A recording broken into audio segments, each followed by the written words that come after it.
One forgotten journal, one hidden cave, one discovery that could rewrite history. Welcome to the Purely Fiction Society. I'm Knowles, your host, and tonight we journey to the heart of the Philippines, where an ancient legend lies hidden beneath the chocolate hills. This is the Lost Tablets of Pinay. The morning heat in Carmen was already thick by 8 o'clock, smelling of baked red clay and crushed fern leaves. Amy Baker adjusted the strap of her oversized canvas bag and blended into the queue at the viewing deck. With her blonde hair pinned up under a faded baseball cap and a rented digital camera slung around her neck, she looked exactly like what her passport claimed she was, a 30-year-old schoolteacher from Manchester, New Hampshire, taking a solo summer break. She stood at the concrete railing, looking out over the endless landscape of the chocolate hills. To the other tourists, the uniform green cones were a geological oddity to be photographed. To Amy, they were a labyrinth. She wasn't here for a vacation. Her pale grey eyes scanned the valley floor, completely ignoring the hills closest to the resort. She was looking for a specific anomaly she had spotted on a satellite topographical map weeks ago. A rare sharp limestone cleft tucked between two of the most heavily forested mounds, completely invisible from the main roads. For 3 years, Amy's life had been consumed by a footnote in an obscure, forbidden 19th century Spanish friar's journal that she had spent her life savings to acquire from a private collector.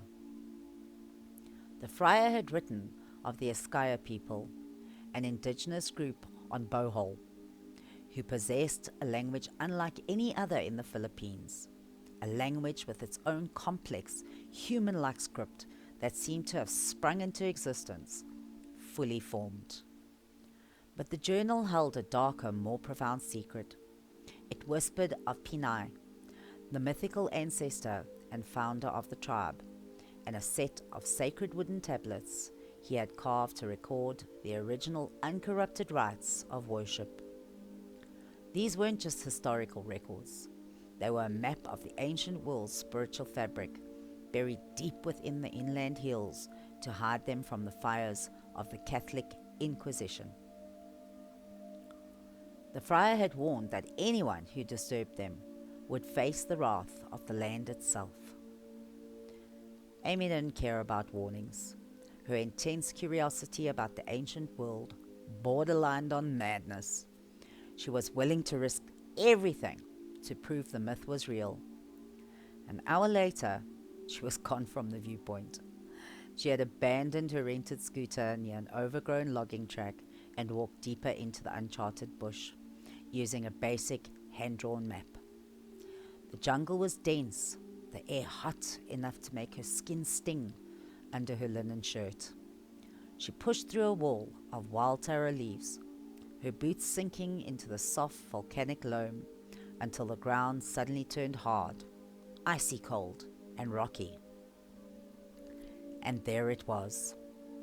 The limestone wall of the hill rose sharply before her, covered in a curtain of strangler figs and thick black moss. But behind the roots, the rock didn't just curve, it split cleanly. It was a narrow vertical fissure, barely wide enough for her petite frame. Amy pulled a small brass flashlight from her pocket. She didn't use her phone. She wanted no digital footprints, no sudden pings from a roaming network. She squeezed through the gap, the rough rock scraping painfully against her shoulders. The heat died instantly. The air inside the fissure was ice cold, dry, and carried suffocating scents of undisturbed limestone and century-old ozone. She clicked on the flashlight. The beam cut through the absolute dark, revealing this was no ordinary cave. The floor beneath her feet wasn't jagged stone. It was flat. Someone, centuries ago, had deliberately leveled the limestone. As Amy walked deeper, her footsteps echoing like gunshots in the silence, she realized the fissure widened into a low-ceilinged subterranean chamber. The walls were dry, protected from tropical rains for centuries. In the distance, she heard thunder. When she watched the flashlight beam across the stone, she froze. Carved directly into the limestone walls were rows of characters that seemed to writhe in the shadows. They weren't letters, they were shapes modeled after the human form. Arms raised to the sky in agonizing supplication, torsos bent in mid-stride, hands clasped together in desperate worship. It was the Askaya script, but older, cruder, and far more terrifying than the samples preserved in modern tribal schools. It looked like a warning. In the center of the chamber stood a simple limestone block, waist high, its surface covered in a thick layer of grey dust. The sound of thunder was closer now. Amy approached the altar slowly, her heart hammering violently against her ribs. She blew gently across the top of the stone. A cloud of ancient dust billowed up, making her cough. But as it cleared, the beam of her light caught something dark resting in a shallow, perfectly carved depression. It was a bundle of heavy dark wood, bound tightly with dried, braided hemp fibers that had turned brittle with age.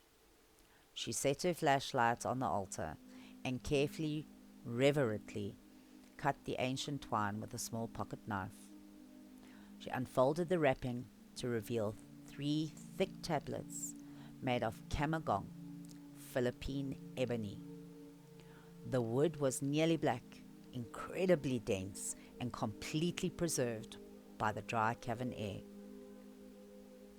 Amy picked up the tablet on the top. It was heavy, the edges worn smoothly by the hands of long-dead priests. Her fingers traced the deep, deliberate gouges in the wood. Unlike the flat wall carvings, these symbols were raised, carved with a sharp tool before the wood had hardened into iron-like density. The symbols on the wood depicted a sequence. The first tablet showed a figure standing before a mountain, hands open to the sun. The second showed the same figure kneeling, holding a bowl toward a crescent moon.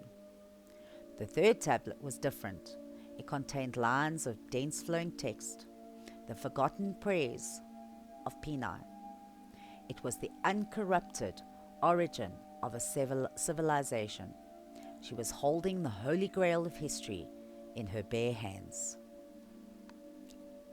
Suddenly, a violent, deafening crack echoed through the cave, shaking the stone floor beneath her feet. Amy froze. The heavy ebony tablet still clutched tightly in her hands. The sound was distinct, brutal, and terrifying. It wasn't the sound of footsteps. It was the mountain itself. Outside, a sudden apocalyptic tropical superstorm had broken over the chocolate hills without further warning, and a low, vibrating rumble shuddered through the cavern, followed by a furious, deafening roar as a torrential downpour slammed into the landscape. Within seconds, the dry sanctuary turned into a death trap. Water began to weep violently through the hair-thin cracks in the limestone ceiling, turning into rushing waterfalls that splashed onto the ancient floor. The narrow fissure she had crawled through was rapidly filling with muddy water. If she didn't leave now, she would be drowned alive in the dark, buried alongside the secrets she had just uncovered. Panic flared in her chest, but her sharp intellect overrode her fear. She couldn't take the tablets. They were too heavy and too fragile to survive a swim through a flooding stone crack, and if she was caught with them by the authorities outside, they would be locked away in a government vault, hidden from the world forever. but she couldn't leave empty-handed. She pulled the digital camera from her neck. Her hand shook violently as she laid the 3 ebony tablets flat on the stone altar, completely ignoring the cold water that was already swirling around her ankles. Shifting the flashlight to her left hand to illuminate the wood at a sharp angle, she began rapidly clicking the shutter. She captured every deep, hand-carved groove, every human shape, character, and the precise grain of the camegon wood. She photographed the front, the back, and the edges of all 3 pieces, her heart racing against the rising tide. 50 high-resolution images. She checked the digital viewfinder. They were flawless. The data was secure. With the water now reaching her shins, Amy quickly rewrapped the tablets in their brittle hemp binding. She didn't want them destroyed. Looking up, she spotted a deep, dry alcove near the very top of the cave ceiling, far above the high water mark of any flash flood. Squeezing her petite frame onto the edge of the limestone altar, she reached up and wedged the heavy bundle securely into the hidden recess. They would remain safe, dry, untouched, exactly where they belonged. Amy stood for a minute, and then she whispered, "Goodbye," into the darkness. She dove into the swirling, muddy water of the fissure, fighting against the powerful current that tried to drag her back into the abyss. The exit was a torrential sheet of blinding runoff.